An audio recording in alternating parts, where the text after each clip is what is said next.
Oh, yeah, it's just a lot, when you, well, you haven't yet, but when you have a parent pass, and mine are all gone now, and you realize, I get it with my grandma. She was born in 22, so she went through the Depression. She used everything. Like your big old water bottle here, man, she would have saved the crap out of that. She probably would have made a homemade bird feeder. She would have reused this and reused it and reused it until it couldn't be reused anymore, and then recycle it. And I get it. She grew up in the Depression, but she passed that down to my mom, and my mom hoarded way too much. And I know I have had people, including my therapist, tell me my house is not messy, but to me this is messy. And yeah, your house isn't messy. If your house is messy, we're all doomed. And I haven't gone like the opposite end from hoarding, where your house looks like a museum, but I've been to a couple friends' houses like that. Oh, it's just like, your house is nice. And then I go into their room. It's like, oh, thank God, you're a normal teenager. And it's like a mess. It's like, because if your room was like out there, it's like, yeah. Where do I sit? Yeah, you're afraid to sit in their houses because it's so dang clean. Yeah. But it stresses me out because like those 3 containers there, I know they need to be sorted out. That box has our old stereo with a DVD player in it, and I got to figure out how to sell it. And so all the bits are just in a box so that all the bits are together for now. Mm-hmm. And it's not a very good box. If I were to put it up on eBay, I would need a better box to ship it in. So I haven't put it up on eBay because I don't have a better box yet. And I need a better box in case, because I've had times where I put something up on eBay. This is how you get into box hoarding. Yes. And you've seen my storage area. Irene doesn't hoard anything but boxes. Don't worry, guys. Her house is really clean. All these boxes are empty. There's just boxes everywhere. And if I passed away, my nephew would be going through it and going, damn it, Irene, why do you have this box? What? And he'll open a box and there'll be more boxes inside the box. It's all right, David. They're all empty. Just put them in the recycle bin. I'm dead. I don't care. Oh, gosh. But today on Storytelling on the Plains, we are doing Chadron and Gordon, and they are our last theaters. And next week will be the drive-ins, and then we'll finally be done. Not quite done. Not quite done, but theaters. Today is it, and I have to admit, late last week when I was proofreading the drive-ins, I was reading. And I'm like, okay, I wrote about this drive-in, but that's all I have is that it was competing with this other drive-in. So yeah, I went and looked, and I found a little bit of information about it. Not much. It was like maybe 50 words. Yeah. But I closed my browser, and I just said, nope, I'm done. And I enjoy doing this.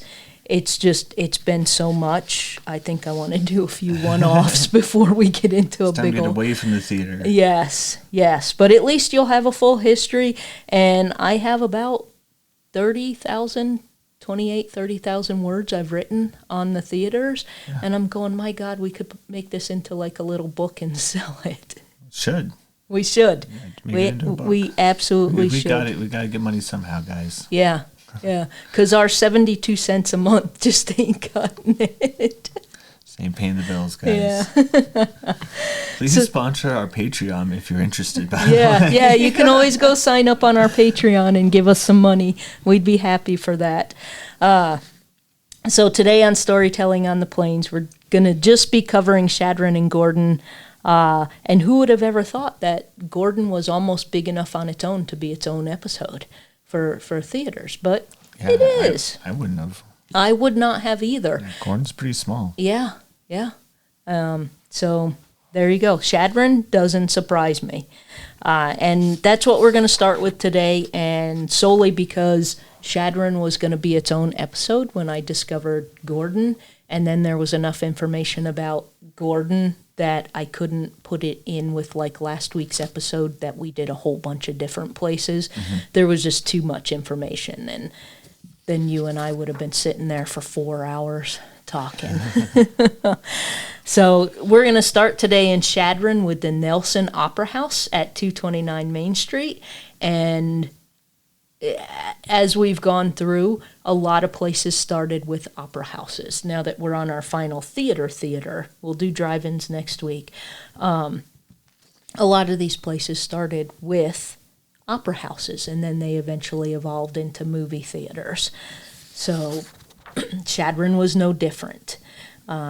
And while Cinema Treasures was my jumping off point, they had a link to Chadron.com, which has completely changed their website.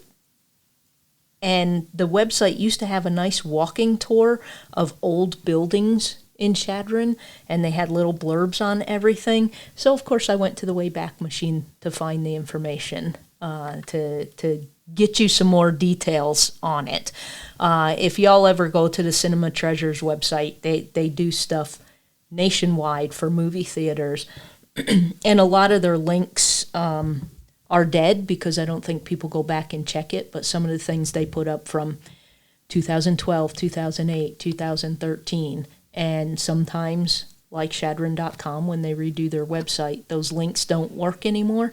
But the Wayback Machine works, and you can go find the information. So I love the Wayback Machine. If y'all ever want to give money to something on the internet, Wikipedia and the Wayback Machine. Yeah. Definitely. Internet Archive and Wikipedia. There you go. Yeah, the Wayback Machine is something that's just really fun to use. Yeah. It's very, very fun. If you ever, I'm not going to tell anybody what my original website's name was. It's still up and running, and we haven't updated it since 2016. But you could go back to 1998 and see Irene's horrible coding. I know just enough HTML to be dangerous. And I was an early adopter to WordPress, and I enjoy WordPress because I don't have to mess with the basic code of the site, because then I would screw it up so much that I would have to ask my Dutch friends for help. And of course, they're 7 or 8 hours ahead of me, depending on time change. Excuse me. And I would send them an email. I'd be like, I did this thing and screwed everything up. And they would have my FTP login details, and they would go in and they would fix it. And then I would wake up in the morning and I'd have an email, I fixed it for you. And I wanted to learn how to fix it, but they would fix it in literally 3 minutes. I've spent 6 hours trying to fix this, and I would list, I did this, and this. And then, like my friend Carrot, he would just be like, oh yeah, you forgot to do this. And I'm like, oh, I spent 6 hours trying to fix it, and I couldn't. But I always knew to have a backup, so I could just go back to what I had. But I don't have to mess with the original code in WordPress, and everything works great nowadays. So it's probably a good thing I don't know more, but my original websites were pretty terrible and scary. I did have some of those little under construction things and the flames, the flames. You know. The blank one color background with the like 4 or 5 buttons that are really big and neon colored. Yes. Yep. I went through all those iterations, and I screwed some stuff up. But there is my old website now was based off of a template, and then I've got my story, my journaling from when I went to Tanzania, and I did write that whole thing by myself and just needed one little bit of help because I couldn't get everything centered, even though I had the code in there, and I still don't know what I did wrong, but I asked my friend Garrett, and we're literally talking to each other, and he emails it back to me, and he's like, here you go, it's done. Really? That was about 2 minutes. Yeah, I saw what was wrong immediately, and then it worked. So I just kind of gave up after that. Anyway, so on to Chadron. Across the street from the City Hall is the Nelson Opera House, built by Peter G. and Olafina Nelson. The Nelsons were early pioneers of the area, having opened a store in the town of Bordeaux, 5 miles east of Chadron, before any town was located in the area.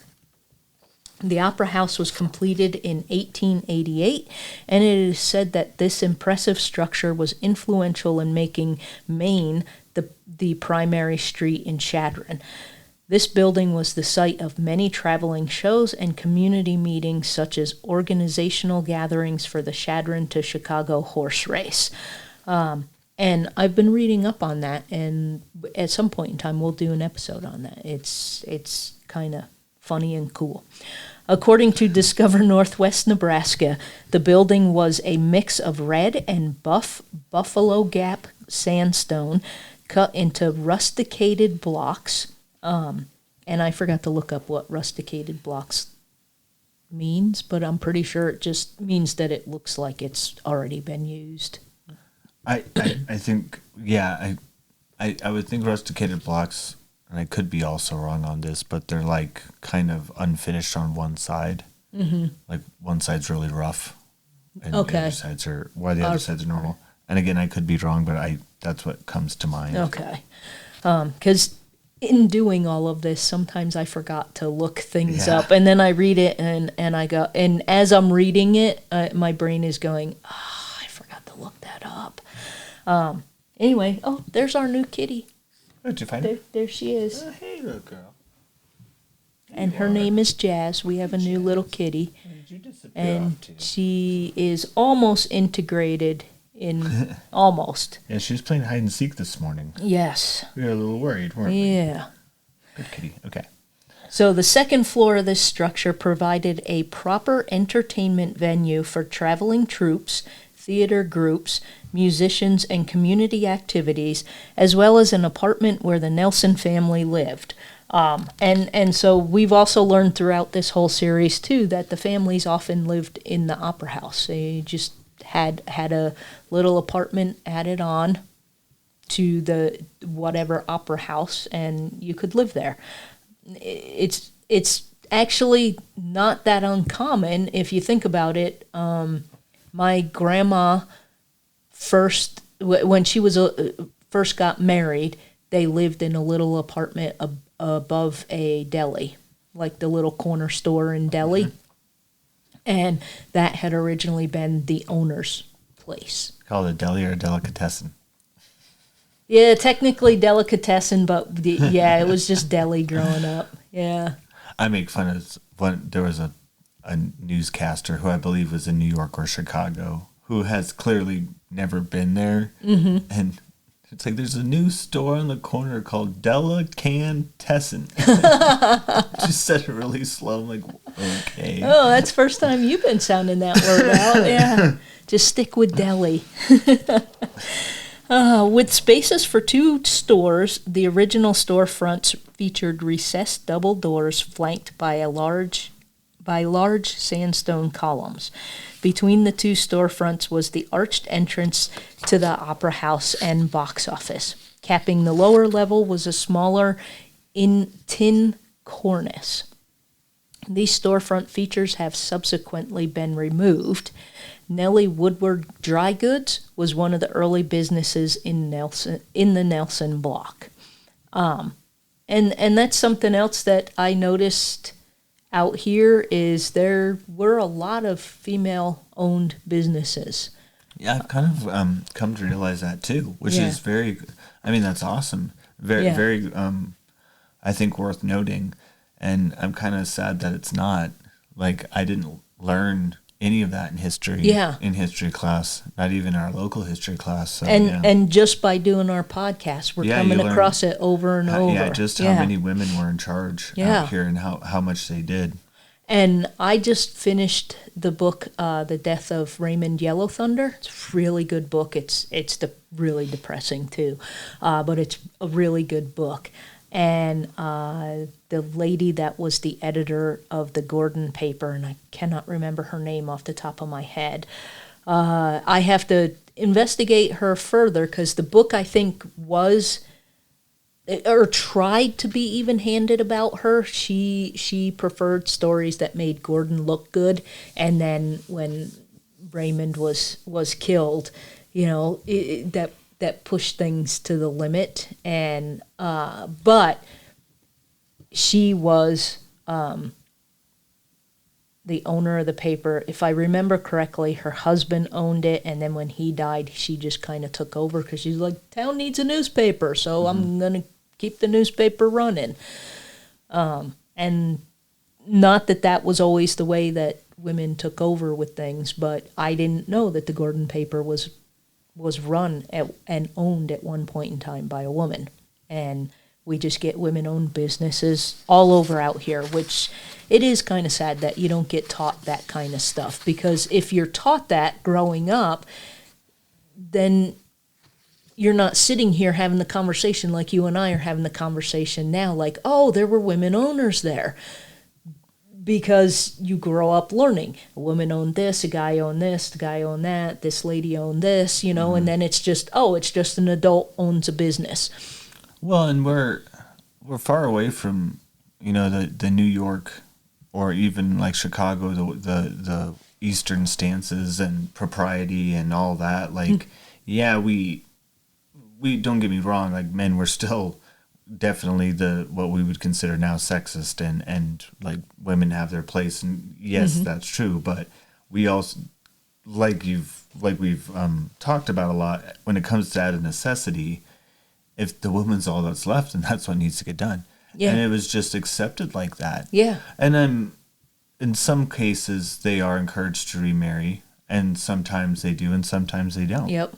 So, but even when they do get remarried, it seems they still keep and run the business that they had, either from their previous family or husband or whatever. Yeah. So, yeah, it's very interesting.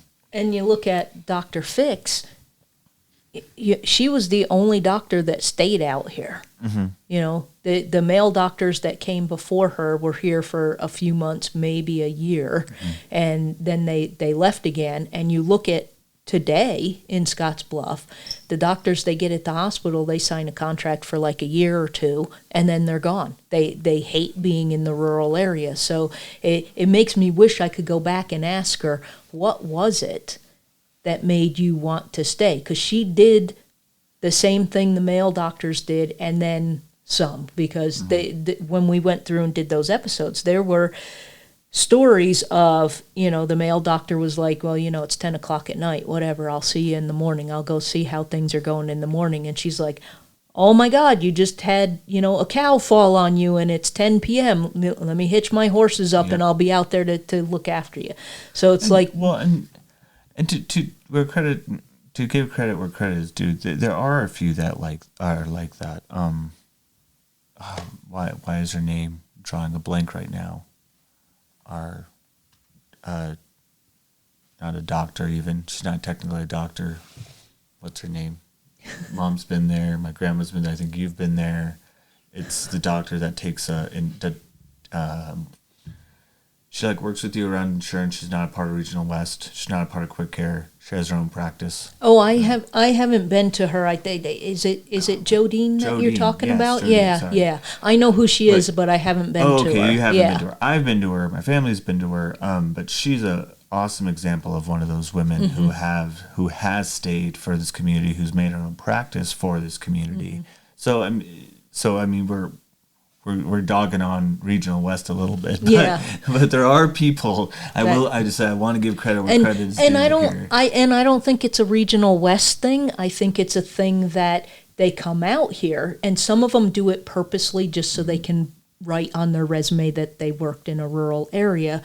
But some of them think they can live here, and for whatever reason, this isn't the place for them. Yeah, and it happens. It's a culture shock for a lot of people. And it happens over and over and over. And my doctor is connected to Regional West because it's up at the physician's clinic, and she purposely moved here because she wanted to live in a rural area, and she's been my doctor for 12 years, and she ain't going anywhere. So there's some. So there are some, but it just makes me wonder back then if it was the same things that, yes, to some degree, it takes a certain someone to live in certain areas. Because I don't think I could live in a New York City or Chicago, or maybe Paris on the far out arrondissements, but I don't like the people. So the more space there is, the more I like it. So yes, you have to have that kind of demeanor, but just knowing that you're not going to have the latest and greatest of everything, even today. That's very true. What everything comes here on a drip. Yeah. So anyway, that's a long side trail that I didn't know we were going to go on. So I found some sauciness associated with the Opera House, and everybody likes scandal, especially if they're all dead right now. And I remember texting you, and we agreed we're going to do episodes on this. The Iona Fortune website details the history of all the burlesque and risque shows in Nebraska. That's what the website is dedicated to. And she found that, and she has a degree in history, and I want to say a master's in this specific area. So she's done a lot of research. And she found out that there were traveling troops, musicians, and vaudeville acts at the Opera House, but also that by the 1920s, stage shows included Oriental dances and exotic revues, reflecting both the era's fascination with the East and the growing appetite for spectacle. And I like how nowadays we would take our kids to this kind of stuff, yeah, because it really isn't as bad as you guys think it is. No, it's not. Back then, it was like, ho. Yeah. Like, I just saw a woman's heel. Yeah. I saw an Oriental woman's heel. Holy cow. And did you see her umbrella? I mean, that's just like, it's so ridiculous now. It's just, it's cool. And we care so much more about dancing. It's just like, no, it's like, what about the dance? Yeah. And I remember when I first read this, my issue with all of it was, I'm so glad she put Oriental in quote marks, because she understands that's not an appropriate word anymore. Like, but that's what they were called then. So the quote marks, she completely understands it. It's definitely a little gross. Yeah. Like how... Yeah, I think if I had written it, I understand that she's a historian, and you want to write things accurately, but if I was writing it, I wouldn't use Oriental unless it was a direct quote from something like I just read. She used Oriental, so I did. But yeah, folks, it's not good to use the word Oriental anymore. It's considered extremely racist. But yeah, I stumbled across that while I was looking for something else about the Opera House, and that popped up, and I started reading, and I go, oh my gosh, we need to do an episode on this. Yeah, I find burlesque kind of interesting nowadays, because it was just, to me, the dress up of all of it was what was so interesting and fascinating about burlesque to me. When the exact opposite, if I was like the same age I was back in this era, that would have been the undressing. Like, that would have been girls being undressed in mine. It's so bizarre. Yeah. Because they're so fancy, and they have all this like elaborate costumes, and it's like, but like 2 inches of leg are showing, and that's all they're paying attention to back then. It's like, what are you guys doing? What? So I guess certain people in town didn't like it because the village of Chadron issued City Ordinance Number 5 on January 20th, 1886. Be it ordained by the chairman and board of trustees of the village of Chadron, Dawes County, Nebraska, Section 1. That it shall be unlawful for any person or persons, for any person to make an indecent exposure of his or her person, or to commit any indecent or lewd act, or to sell or offer to sell, or dispose of in any manner, any obscene or indecent paper, book, card, picture, or other thing, or to exhibit or perform any indecent, immoral, or lewd play.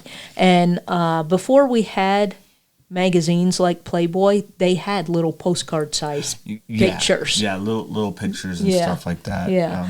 And of course, if you were to enact something like this today, there would have been dicks all over the street in like 5 minutes. Like some kid would have been Yeah, someone would have been yep. I might have been one of those kids. It's like, what about this? What about this? And I would have been right there behind you taking pictures and documenting it for the paper. Somebody put this out. This is what Bart Simpson, by the way, did to my generation. And if you go all the way back to Pompeii, they did the same thing. You look at some of the graffiti. I don't remember the name of the website, but there's a website that has all the graffiti detailed in Pompeii, and a lot of it is stuff like, so-and-so, if you want a good time, go to so-and-so's house. It's a lot of that stuff. The same stuff you find in the locker or the bathroom today. Yes, and if you want to find this one brothel, there are literally penises in carved into the stone, and you follow them to the brothel. So this is not anything new, but in 1886 they just didn't want to have it in Chadron. To the point we like to think of ourselves more good Christian folk out here who have society on the right track and make sure that we don't fall for any of that hubbubbery. None of that nonsense. Yeah. So no lewd shows, no gambling, no public intoxication, no animal fights, and don't show your guns and fireworks off within city limits. The Mabel Snow. So Iona also found this news article. Sorry, I forgot to quote her and give her credit. She found news articles about the Mabel Snow Burlesque Company performing at the Rink Opera House in March 1892. So somewhere here near Chadron there was another opera house. And quite frankly, I just was too exhausted to go search about this place. She also found in October 1896 a comedic opera in 4 acts called The Hindu Headhunters. And I guess Hindu used to be spelled with 2 O's instead of a U. Is this like Indian headhunt, or is this supposed to be like a knockoff of a tribe in Africa? I'm kind of like a racist face painting. I'm pretty sure it was probably racist, regardless of whether it was Indian or African. Yeah, but you know what I mean. Yeah. But that, as far as the spelling goes. Did that mean? Did they mean like a tribe in Africa that they just horribly slaughtered, or just? Or did they spell it different? Spelled? Yeah, I don't know. Because if you go back to things like, if you read the Treaty of Tripoli, it's the they pronounce Muslims differently and spell it differently, and Muslims used to be spelled with an O and an E, so it might just be it's headhunter that makes me think of. But there were headhunters. There were more over. So I don't know. But that was performed at the Rink Opera House. So there you go. The opera was produced and performed by Chadronites. C.E. Wilson and Ray Wilson composed it. So this was something that they came across, and the Chadronites were a local group there, like your local actor group, I get it. And they were like, hey, this will be good, let's do this. I'm also trying to remember it was 1896. So there were also other shows and cabarets around town at a variety of venues, but we're going to stick to the movie houses because, like I said, we're going to do an episode on this sometime in the future. The Pace Theater was the next place to be opened, and Cinema Treasures notes Mr. and Mrs. James W. Pace launched the original Pace Theater on April 3rd, 1916 with a live play, Kentucky Sue. Son Archie Pace also worked at the Pace Theater, but the family decided to build a more grand venue. It's a lot of pace. Yeah. According to the Old Chadron website, which we mentioned has been revamped. It listed the Old Pace Theater at 141 Main Street, and it was made of gray concrete and had a seating capacity of 475. So I'm still impressed that all of these theaters around here had like 350 to 500 seaters. Yeah. You know, I don't know if they were building for the future, thinking everything was going to continue to grow, or what. I have no idea if they filled the spots or not. That is our new kitty, really, really liking you. And she has just been out. We had her in the bedroom for about a week and a half. Hi. And I'm amazed because she doesn't let Paul or I pet her this much. But she was in the bedroom Maybe for about she a week got and a lost. half. Yeah. She's like, holy crap, do you guys know where I was? I was like... No, we don't know where you were Wonderland. at. She just appeared. And then about 3-4 days ago, we just opened the bedroom door all day, and she's slowly been coming out and exploring more and more and more. And now she decides, oh, you guys are doing a podcast, so we're just going to interrupt you. Yeah. I want attention. Now I want attention. Oh, my gosh. She really does want attention. You need to be nice there, sweetie. Yeah, so... So a large stage was built on the west end of the building, and a horseshoe-shaped balcony extended from the back of the hall about 2/3 of the distance to the stage. Pace became the #1 booker of films and live entertainment in Chadron. Downs Decorating is now located in the Old Pace Theater. So it looks like the Pace family was expanding to not only have films, but to keep having those large shows. So they adjusted for that. In 1923, they used plans by architect E.B. Watson of Norfolk for a new location of the theater at 244 Main Street. It was built in 1924 in Prairie School and Romantic Revival style, and opened on January 14th, 1925, with Milton Sills in The Seahawk, a musical concert. So if I ever do go back and find The Seahawk, I'm not going to watch it. I don't like musicals of any kind. I'm not even going to watch them this Sunday. For those who don't know, because this recording is probably going to get put off for a while, A couple weeks, yeah. Super Bowl Sunday is coming. Oh, okay, yeah. It's this Sunday, actually. I don't have TV, so I won't even. I couldn't tell you who's playing. The Seahawks. I gave that one away. Okay. The Seahawks and the Patriots. Okay. And there's some team that moved, and I don't know what team it is that moved, and I knew that the Washington D.C. football team had to change its name. I guess it's like a decade ago now. I remember when they were doing it, and I just learned like 3 weeks ago what their new name was, and they've had their new name for about a decade now. So I don't follow. I'm Formula One.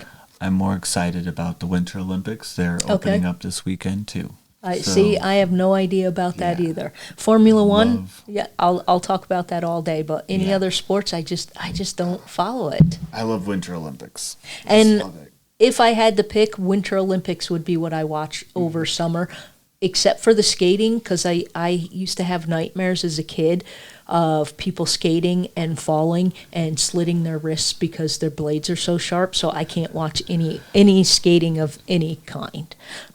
Well, you had horror shows in the Olympics when you were growing up. You had what's her name getting stabbed. Oh, she got her legs beat. Yeah.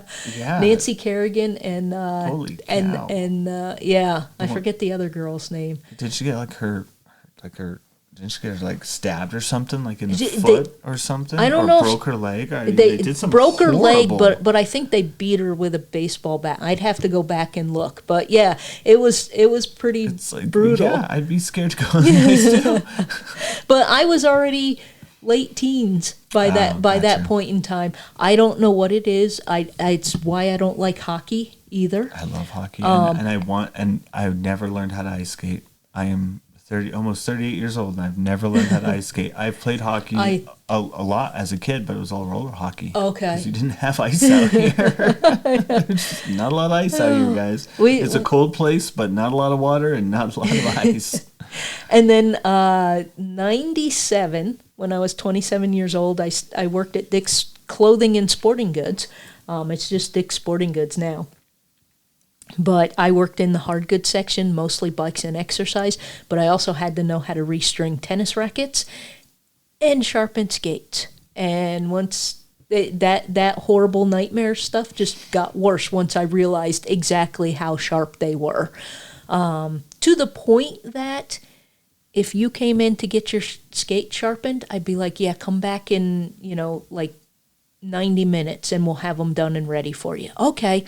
It didn't take that long, folks. Joe was at lunch, and when Joe came back from lunch, I was like, dude, they're coming back in 30 minutes to get their skates. Oh, okay, and he would do it. I did everything I could to stay away from those blades, and I have no idea where that came from. It's a lifelong thing. Even when I was a little kid and we skated on the pond and the lakes, there was a big lake near my house called Silver Lake. I hated going out on it. I can walk on ice pretty good, but please don't make me put skates on because I'm just going to stand there because I'm terrified that I'm going to fall and slash my own wrists. So I'm not watching anybody else do it, especially when you do like a triple, double, flip, whatever in your skates. You're going to land wrong and you're going to land on your wrists and die. So everything else about the Winter Olympics I like, and this has nothing to do with movies. So we're going to go back to the movies. The theater used a Wurlitzer theater organ from Kansas City at a cost of $10,000. In 2026, that's $189,545.03. That's a lot for an organ in a theater. But they were all probably handmade back then, too. Mm-hmm. On March 26 to 27, 1928, the Elks Lodge of Chadron performed The Elk Scandals of 1928. According to Iona, it featured scenes from Broadway shows, variety and comedy acts, and 30 beautiful dancing chorus girls. It ran an ad which listed 2 men in a bubble dance. Sound was added to the pace in 1929, and James's son Clyde was over in Gordon to manage the Pace Theater there in 1930. So when I first started working on this, I didn't know why it was called the Pace Theater, and I knew there was one in 2 different places, and I'm like, really? Please be original and come up with different names. I thought it was because that was their last name. And yeah, but at the time I didn't have that information. I was just like, why y'all naming everything the same? Well, yeah, okay, now it makes sense because I found out it's the Family Theater. So Discover Northwest Nebraska also notes that behind the blue metal of the Eagle, which is the theater that's there today, and we'll get to that in a minute, lies the brick and limestone facade of the Second Pace Theater. Originally located at 141 Main Street, historic photos of the Pace show a handsome brick and limestone facade influenced by both Prairie School and Classical Revival design. And just because the episode was getting long, I decided not to go into details about those designs, but you have the 2 names, you can go look up the different, and we're not doing an architecture podcast. The existing canopy is original to the building, but portions of the parapet have been removed. Awning windows of the facade provided for cooling of the projection booth. The King of Burlesque played at the Pace at the end of January and beginning of February 1936. So much for your band, City. No, this is the King of Burlesque. Oh, okay, so that makes it okay. All right. It actually might have maybe it had nothing to do with burlesque, like actually burlesque dancers. Maybe it was just like, I don't know, just a name. Or it could be a movie like he was, because I didn't go look up, it could be a movie like he was the king of burlesque shows, but the movie's just about him and we don't actually see any burlesque in the movie. Who knows? It'd be funny if it was like a Miss Bish kind of situation. Oh, that would be awesome. Like that's the Yeah. funny king part. It's like, oh, haha, he's a guy. Yeah. According to the folks at Cinema Treasures, it was still known as the Pace in 1943 and had 700 seats. Jeez. Yeah, by 1950, the theater could hold 799. So you're basically getting... How much does a football stadium in Chadron hold? I don't know.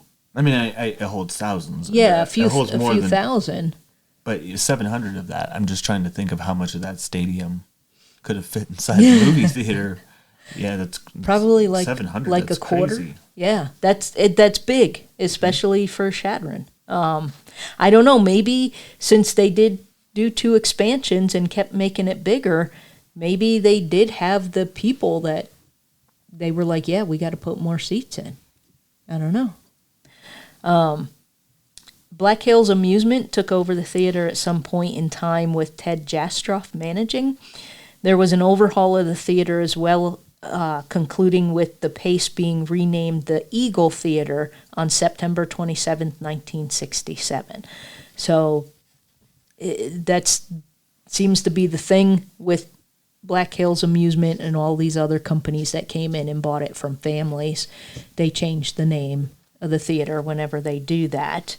And, like the Chadron State College's newspaper is called the Eagle, or the Sentinel Eagle, something like everything up there is the Eagle. Everything there. Yeah. The Dirty Dozen was the movie on opening night. Hey, look, we finally got to a movie I've seen before. It was reported to have stadium seating then as well. I'm not sure the time, but the Commonwealth Theater circuit took it over for a time before Craig and Janine Bullard took it over in 1986. They added a second screen in 1989, another in 1992, and in 1997 bought the neighboring insurance building to add a 4th screen. Today it shows first-run movies. The main theater has a large screen. The other 3 are smaller. 2 of them are located upstairs and to the right or south and left or north of the main screen located below. The 4th is located to the left or south of the main screen, but on the same level. And I added both directions and, your left, right, and north, south, just because I'm a left, right kind of person, but most people out here are north, south, east, west. We're directional. Yeah. I was actually watching a video yesterday on YouTube about this British guy that lives in America, and he was talking about the size of the country because everyone does not get how big the country is, and or how small Britain is. Yeah, and he was talking about how we will tell you to get from here to Fort Robb is about 75 minutes. To go to Chadron's about 90 minutes. To go to Denver, it's around 3 hours. And in most of Europe, it's miles or kilometers. Mm-hmm. And Americans use hours. How long does it take rather than distance? And I started thinking about that, and I thought, yeah, that's true. Very, very rarely do we do things like, some people here, and they drive me crazy, we'll just head west on 92 for 1.7 miles. Really, dude? Really? Yeah, and seeing, whenever I give gas instructions at the gas station, it's just like, take this road for 2 hours. After an hour, it'll go left or right. Yeah. Yeah. If it's not quite an hour, keep going hour 15. You'll get there. Yeah. Yeah. You'll have to go left or right eventually. The road does end. So that's the theaters up there in Chadron if you ever find yourself up there. And our last proper theater is in Gordon. So in 1911, Gordon's silent movie house was known as the Empress Theater. And I'm sorry, every time I hear the word Empress, I think of the Empress of Nebraska. And when I got to interview her one time for the Star Herald, it was awesome. She came to, I think it was 2019. Don't quote me on that. No, 18. Because I had left the paper by the time Pride Month came around the next year.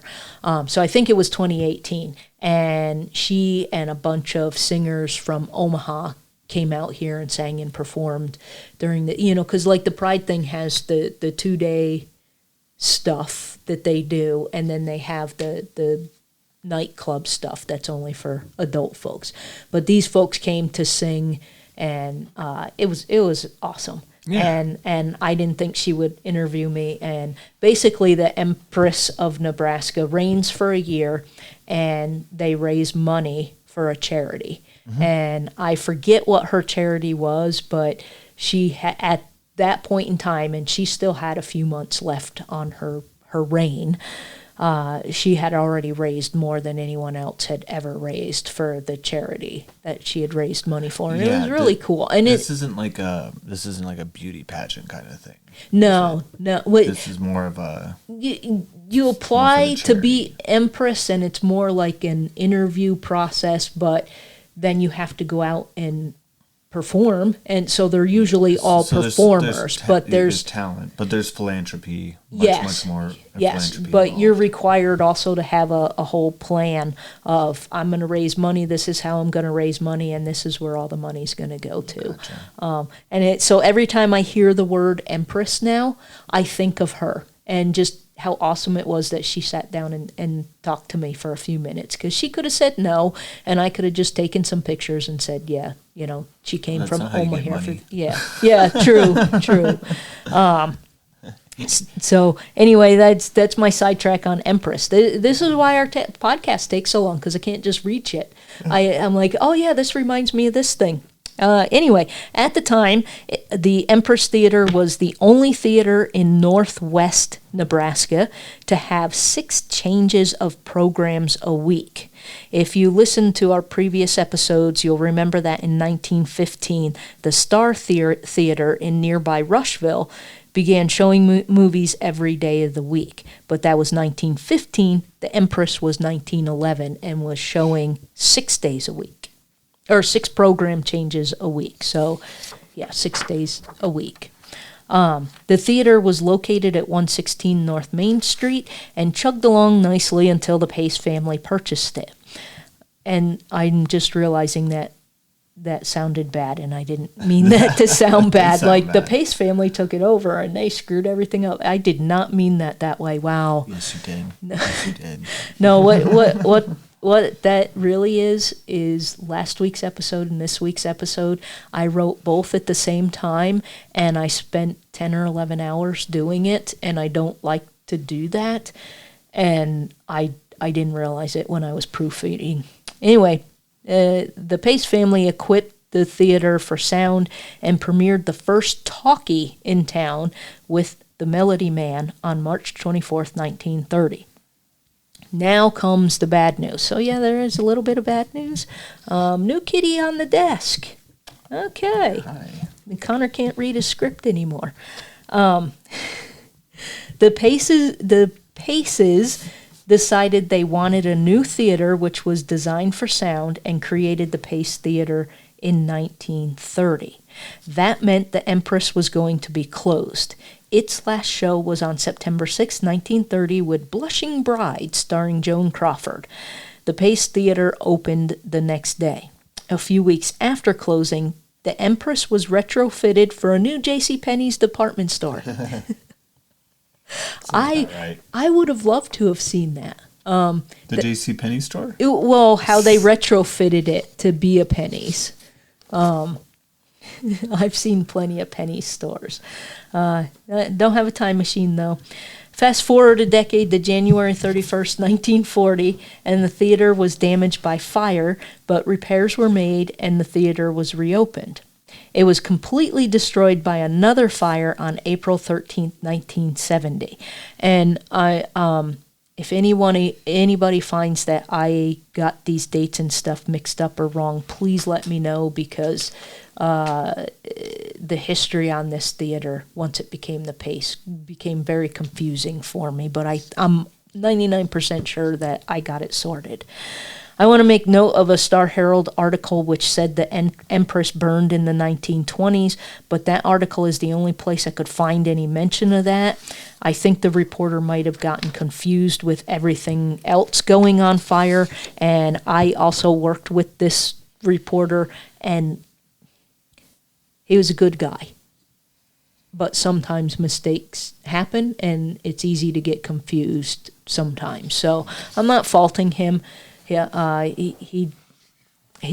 like me, he didn't have a degree in journalism, but he was hired and he was a good writer, and every now and then we make mistakes. Mm-hmm. And I think he just got confused with the timeline, because things get all mixed up with this particular timeline, and I literally had to cut and paste everything into a blank file and have each sentence be a different line so I could figure the timeline out. When it was all in paragraph form from 3 different sources, I was getting overwhelmed. Mm-hmm. So I think that was just what happened. It's not a big deal. Not to be deterred, the theater was rebuilt, so the Pace Theater was rebuilt as a 250-seater and opened March 16, 1972, with They Call Me Trinity, starring Bud Spencer and Terrence Hill. And, I have heard of that movie before many, many times. I just have never watched it. I have not. I did. I have queued up to watch the that movie from last week with the Ivory Hunters or whatever it was from last week. I went and I found it, mm-hmm. and there was a sequel. So I'm going to watch both of them, hopefully in the next week. And it wasn't as bad as we thought, which is good. Anyway, the Pace had original installations of gunmetal upholstered bright scarlet fabric seats with ample legroom, as well as red and black patterned aisles. So the seats were metal, but they had bright scarlet, so bright red fabric seats. And that's been standard forever. Your movie theater seats are red. Yeah. The rest of it could be metal or plastic or whatever, but your backing's going to be red. Now, I've seen reference to the theater being called the Pace 2, the Pacer, and the Gordon Theater, but I see it referenced more often as the Gordon Theater, so that's what I'm going to stick with for the rest of the episode, just to avoid confusion. It had a video store in the lobby and showed first-run movies. The Gordon Theater closed in 2013 for renovations and reopened in December 2019. During that time, fundraising began because everyone wanted movies in Sheridan County again. And they seem to be doing all right with that even today. The building was built by the Gordon Community Development Corporation and changed hands several times over the years until the Community Development Corporation retook possession again in 2013, and a new rubber roof was installed on December 4th, 2015 to prevent leaks into the building. Jordan, I'm sorry if I pronounce your name wrong, Jordan Huther, the editor at the Sheridan County Journal-Star, joined in the fundraising process after attending a city council meeting and listening to what the corporation needed. And he basically was like, hey, I can help you raise money, so I'm going to do that. He helped to find better deals for projectors in 2014, and a year later took over the nonprofit Gordon Community Theater, Inc. As of 2019, there's an arrangement between the corporation and the Community Theater Group. The corporation owns the building, but the group owns the equipment and runs the theater. As of the Star Herald's articles printing, there were 2 part-time managers for the weekends and a cleaner. They were able to keep costs down because the article states they usually get movies at least 3 weeks after they are released. And I believe that makes them a second run theater, but maybe a late run first. But like, they're not going to have, a movie opens on Friday. They're not going to have it on Friday. They got to wait 3 or 4 weeks. Mm-hmm. So I'm not sure if they technically fall in the first run or second run category, but if you live up in Gordon, you can wait a few weeks. God, that sounds awful too, but for me... Did you hear that, Gordon? Oh, you God. can wait a few weeks. But for me, if I lived up in Gordon, just the remoteness of where it's at, you got to travel a few hours. Mm-hmm. If you want to see a movie on opening night. So if you can wait a few weeks till it comes to the theater, just wait a few weeks. Not a big deal. I want to read what Jordan said in explaining why, so folks can understand that second run. If you opening night, you guarantee that you're running that movie for 2 weeks in a row and no other movies. You give the studio 75 to 80% of the ticket sales. And by waiting for the third week, we get it for 1 week only and usually keep 65% of the ticket sales. So if you consider where Gordon is at, the population that it serves, it makes sense to just have the movie for 1 week and keep, at least, 10 to 15% more of the profit. Yep. It just makes sense. And I would do the same darn thing. As we explained in our Midwest Theater episode, different movie houses and distributors have different deals for different movies. The Gordon Theater had to wait for Black Panther. It premiered in LA on January 29th, 2018, and nationwide February 16th. And Gordon had to wait until the end of March, about 6 weeks later, to get the movie. They got the movie, they had it for a week, and it all worked out. Jordan explained that as long as people understand, we can say that we're going to get them. It's just going to be down the road. And that was something when I used to talk to the former director at the Midwest, I would occasionally ask him if he was getting a movie. And he was like, Irene, do you know how popular that movie is? I'm like, yeah. And he goes, we'll see what we can do. And it might be 2 or 3 months down the line, because there were a couple of movies I had asked about, and they were so popular, they were in the regular theaters for like 7 weeks. And then because the Midwest is way down at the bottom, one of them, and I forget what it is now, they did get as a second run, but then the other one was a third one, and it was several months down the line. But he was able to get it. And, I would assume Jordan works the same way that the Midwest does. If you request it, they're going to try and get it. You're just going to have to wait for it. And if you can wait, sometimes, there's some movies that I've seen at home that I've waited, to watch on DVD or streaming, whatever. And yeah, glad I waited. And then there's other movies that, oh no, I need to see this in a theater. Anyway. I think that this works well for the folks up in Gordon. And if you look at the Gordon-Rushville area, I don't think they can support a single movie for 2 weeks. They're going to end up losing money doing that.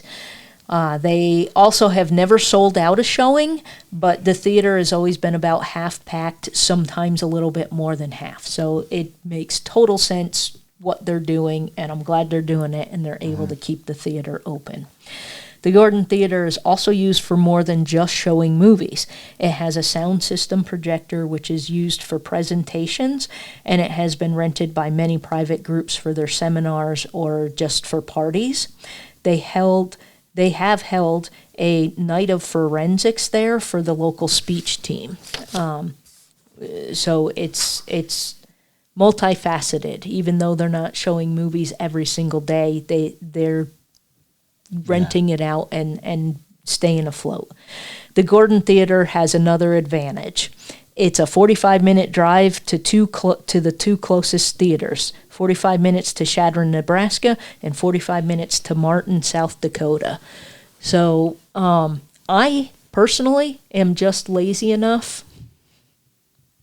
I'm not driving 45 minutes.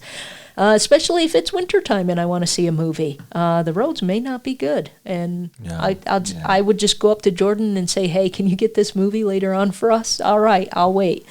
And I want to read one more time from the Star-Herald, the Star-Herald article about what went on while the building was closed. Between fundraising, grants, and donations, the theater was completely gutted. During the 10 years it was closed, the roof leaked and mold spread. Most of the work was done over by contractors Fred Russell and later Jason Harding, who donated time to return the building to working order. And that is such a Western Nebraska thing. It's you need to get that done. You know, I'm not working Saturday, and I got a business that would normally charge you X thousands of dollars. I'll do it for nothing, you know. The renovation included making the bathrooms ADA compliant, replacing the theater's mold-infested drop ceiling, and installing an overhead sprinkler system, just in case of fire. And that's it. That's all the theaters around the Panhandle. At least I hope so. It's been a long few months of trying to track them all down. And if I missed any, I apologize. Seriously, send me an email. If you see me in the grocery store, let me know. I usually have a notepad in my back pocket, and I can pull it out and make a note, hey, I missed this one. And just let me know. And they'll end up getting their own episode now because I missed one. But please... We'll probably revisit. Yeah. But please come back next week as we wrap things up with an episode on all the drive-ins that were once plentiful out here in western Nebraska. It is a good one, and I might make a few jokes. Who knows? Irene, make a joke now. Yeah. And we might go off topic too, you know? Maybe. Yeah, maybe. There's a good chance. There's a good chance of that. Please don't take any bets on us not going off topic because you're going to lose your money. Mm-hmm. So that's it for storytelling on the plains this week. I screwed up our closing again. I was editing last week's and I screwed up the closing by saying something about storytelling on the plains at the beginning. So let me start that over. That's it for now. I'm Irene. And I'm Connor. And this is Storytelling on the Plains.